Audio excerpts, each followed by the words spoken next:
next member of our class. I know you're going to love him. How about a big round of applause for Casey Ruark? Let him know, Casey!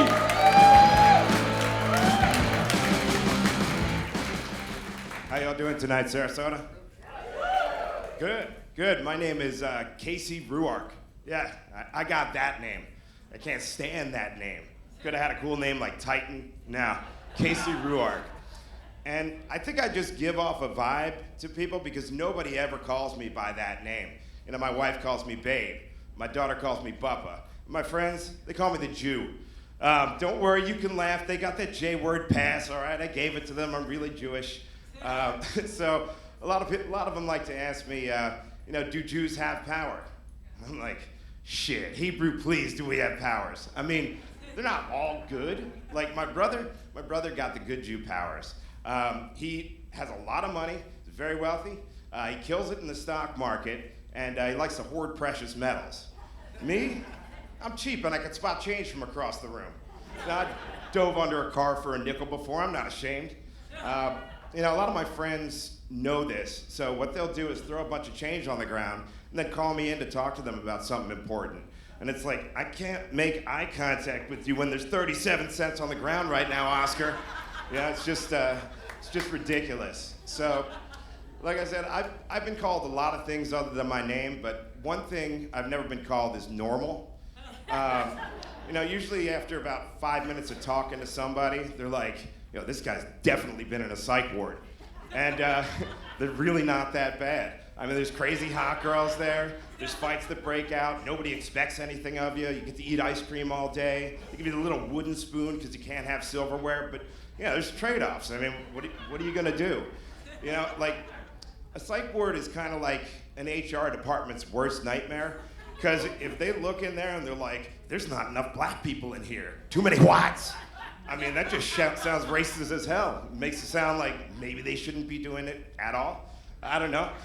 So I've been coming around here for the last couple weekends, and every time a comedian gets on stage and asks for a show of hands, I notice nobody really likes to raise their hands. And I get it. I mean, it's kind of, they're always asking uncomfortable questions.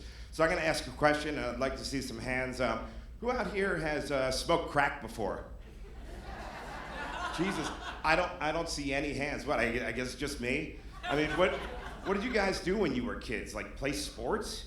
And I'm not knocking sports, I like sports. I'm just saying my sport was drug addiction. I'd go down to the basement training because I don't care how fucked up your family is, you cannot smoke crack in the living room. I couldn't even wear shoes in my house. And speaking of drugs as a sport, I think we ought to start filming drug addiction. Have sort of like a drug addiction relay race. You could have like Hunter Biden and Charlie Sheen. Those guys, I mean, they put me to shame. They're like professionals. I was thinking, maybe start off with weed, move up to crack, and then end with fentanyl. And the person that dies first gets the shot of Narcan, and they actually lose, and the other person gets sent to rehab. So, since weed's been made legal, I mean, I smoked it ever since I was like, 13, 14. And when I was a kid, I always had this dream that weed would be legal. I could go into the store and buy a pack of Marlboro Greens, and I thought it'd be awesome.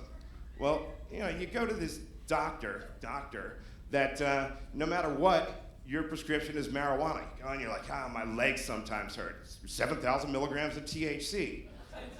Oh, okay. I wake up tired. Well, you just need more. And then you got to go to this dispensary, and they've got masks on, and they're selling you drugs while telling you to be well.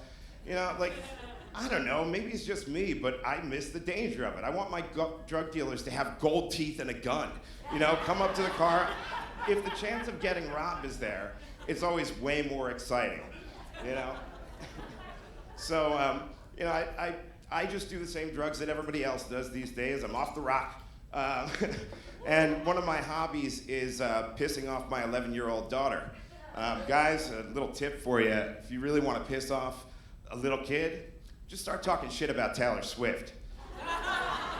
I mean, it works every time. And I've taught her to be somewhat resilient, So initially I told her She came out and she got all excited that she was dating this guy, some football guy, Travis Kelce. And I said, well, she's only dating him so she could break up with him and make a new album. What else inspires her to write songs? She went in, she was furious.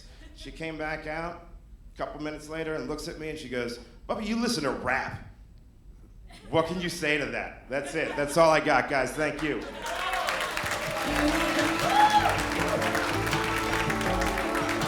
Casey, let him know.